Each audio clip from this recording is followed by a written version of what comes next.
Good day. My name is Jerry Amori. The goal of disclosure is to establish or maintain the patient-family trust by humbly and honestly providing information about the course of care. That's it. That's why we disclose. If you were watching this short video, then you have likely been recently involved in a situation where the outcome experienced by the patient was not precisely as expected or intended. If the situation involves one of your patients, you probably are feeling badly about it and not looking forward to discussing it with your patient. If the situation does not involve your patient, but another provider's patient, and your involvement is because of your role in the organization or because your colleague is too upset to be conducting this conversation, you probably are not looking forward to the discussion either. Regardless, our goal today is to give you some tips to make the conversation as effective as possible under the circumstances. To help you organize your thoughts, this 15-minute review is in 3 parts: starting the conversation, skills for the discussion, and ending the discussion.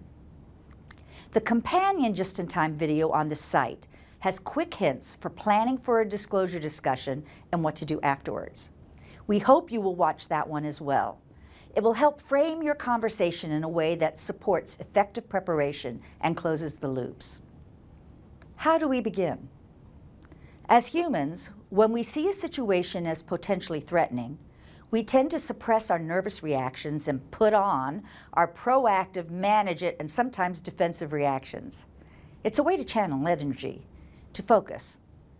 Disclosure discussions often fall into this category.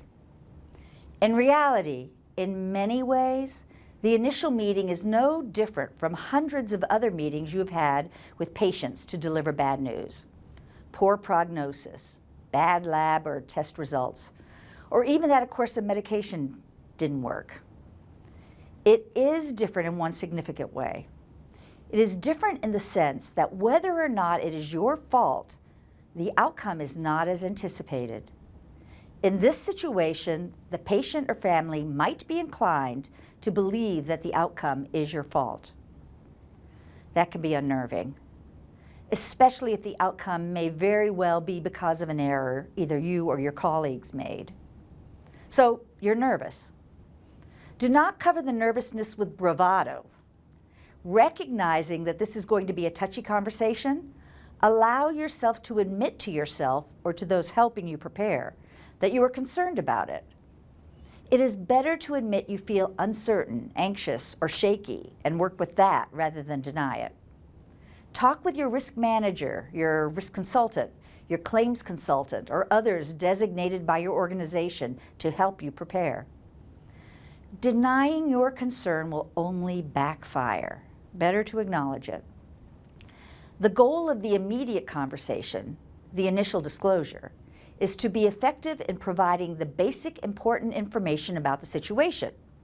That is, to give the patient and family the information they need to make next decisions about care, about funeral arrangements, maybe even about asking for money, while ensuring they know that you, the healthcare provider, cares about them and are concerned about them. The way to be effective is to allow your humanity, your genuine compassion, show. Now, for the pragmatics. Remember, when people are hearing bad news, they will have difficulty listening and may only remember about 3 things clearly. So be prepared with the 3 most important things you believe they need to know, and use teachback to ensure they understand that information. They may ask other questions. Remember that they will be shocked when you give them the news. So plan for time and make your goal to listen. So how do you begin the conversation? Just like in a family meeting. Introduce yourself. Acknowledge how long they have been waiting and tell them you have something important to discuss. Physically, get on their level. Sit in a chair and ensure your phone and pager are off. The patient and her family are the focus of your complete attention. Be completely present. When appropriate, ask what they understood about the treatment and what could go wrong in the course of treatment, or what they were told about the risks. By doing this, you are accomplishing two things. First, you are ascertaining the level of their previous understanding. It helps you know how to simplify and where to begin. It also clues you into their level of medical literacy, which is very important for your choice of language during that explanation.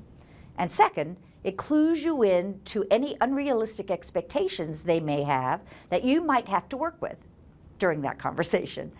And while it might take a couple of extra minutes to ask this important question, it does give you a basis for moving forward in the conversation. Now it is time to share the pith of the information. Remember, have 3 facts in mind for the essential message. The patient and family will have the opportunity to ask for more specifics. So start by explaining what you know, just the facts. Do not say, I think, it might be, or we believe, only facts. Whatever you say during an initial disclosure becomes facts to the recipients. You will not help future trust if you come back later and say, guess what, we were wrong. Remember, 3 facts. As an example, your mother received an incorrect dosage of medication. She is currently very sleepy and her heart rate is very slow. We are watching her carefully and have given her a medication to counter the one she was given. We feel very badly about this and we will do everything we can to find out how it happened. Tell them about the next steps, what is happening to the patient, who they will hear from next, and what other next steps there are. Be clear and do not add any extra fluff, just the facts. Then stop. Sit. Wait. Wait longer than you think you need to. Give them a chance to process. Then ask, what can I make clearer? What would you like to know more about? What are some details I can fill in? What are your other questions? Don't ask, do you have any questions or do you understand me? You will never get real answers to those 2 questions. In all our years of teaching disclosure, we know that patients generally say, no, I don't have questions, or yes, I understand you. When we queried further, we have learned that these common ways of asking are heard as a test and not an invitation. So rather than ask in this way, do ask, what are your questions? What can I tell you more about? Find out if there is someone, a friend or family member, to be with them, or if they would like spiritual support if appropriate. Be sure they know from whom they will hear next and how to reach you. Be sure to put your cell phone number on your card if it is not there already. If it is there, point it out. Beyond these steps, there are additional strategies to help ensure the communication is clear and understood. Let's begin with words. Medicine is built upon scientific language and is imparted generation to generation among people who receive medical training. Let's face it, it is not the way we speak in normal life. The meaning of the phrases and words as we use them in medicine may not always be the same as when we speak in non-medical environments. Plus, there are words that are medical and have specific meaning in the medical environment. Nevertheless, many people hear medical terms on television or in the news, and because of the familiarity of such terms as metastases, chronic, or acute, lay people will often assume they know what the words mean. Frequently, they do not. In healthcare, we use terms like negative when we mean a test has a positive outcome, and we say the test is positive when it is clearly negative for the health of the patient. We use Latin and German words to describe conditions. We call that gauze square or bandage used in surgery a sponge, and the list goes on. Regular non-medical people don't talk that way. So when we are breaking bad news with serious ramifications to regular people, neither should we. Use simple people language.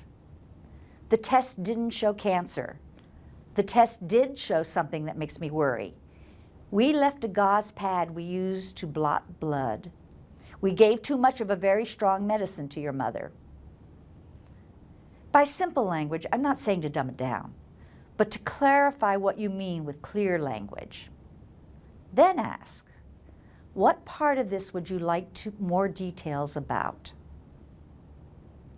Body language can also be thought about simply. One part of body language is your vocal tone and quality. You will be anxious, so your vocal cords will be tight, and you will be tempted to talk fast. The first thing to think about is how you sound. If you sound terse and uncaring, it really won't matter what words you use. It will convey a sense that you are uncaring. So breathe deeply a couple of times before you begin. Try to relax your voice. Think about how we talk with little children when they are hurt. In fact, think about how you would like to be spoken to when you are at your worst. A slow rate of speech so that you can listen. A soothing tone so that you are not jarred by an abrasive or uncaring tone. Someone physically at your level, not over you. You want to feel like the person sharing the news cares about you. Depending upon the situation, some people might become angry and yell at you. While it might feel like it's you personally they are yelling at, what is really probably going on is that they are scared and anxious. Anger is directly related to fear in our reactions. To be most effective in the situation, realize it's not you as a human being they are targeting, even when they are directing their yelling at you. If you can remain calm but still caring, you will have the best chance of handling the situation in a compassionate way. They would probably react the same way to anyone telling them the information. That being said, if you sense any potential danger, get out of the room. Never put anyone or anything between you and the door. Emotional expressions like patient and family crying also can make physicians and others in the room uncomfortable. We don't know what to do. We feel like we are intruding on their emotions. We're not. We are sharing by being present. Let people cry and give them the space to do that. You simply sitting with them and being with them will speak loads to them about your care and concern. Sometimes patients or families make requests that we are not prepared to honor. Perhaps there is a demand for money or services. Never feel backed into a corner to give an answer. There is always time to get more information. It is perfectly reasonable to say, I will need to get back to you about that. I'm not in a position to respond or make promises about these kind of requests. There are others who need to be involved. I can promise to make your request known and to follow up. It's always tough to know how to end a conversation. Hopefully, you have maintained your caring, human, and humble demeanor throughout the conversation. But even if you've slipped, here is where you can reconnect humanly. Remembering that our objective is to be genuinely human, since the purpose is to maintain trust. So take a moment to just sit. Just be with the patient and family.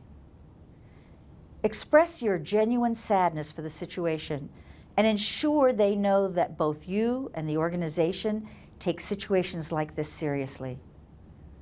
Always express and display compassion. Compassion is different from apology. Let's first talk about apology for an error.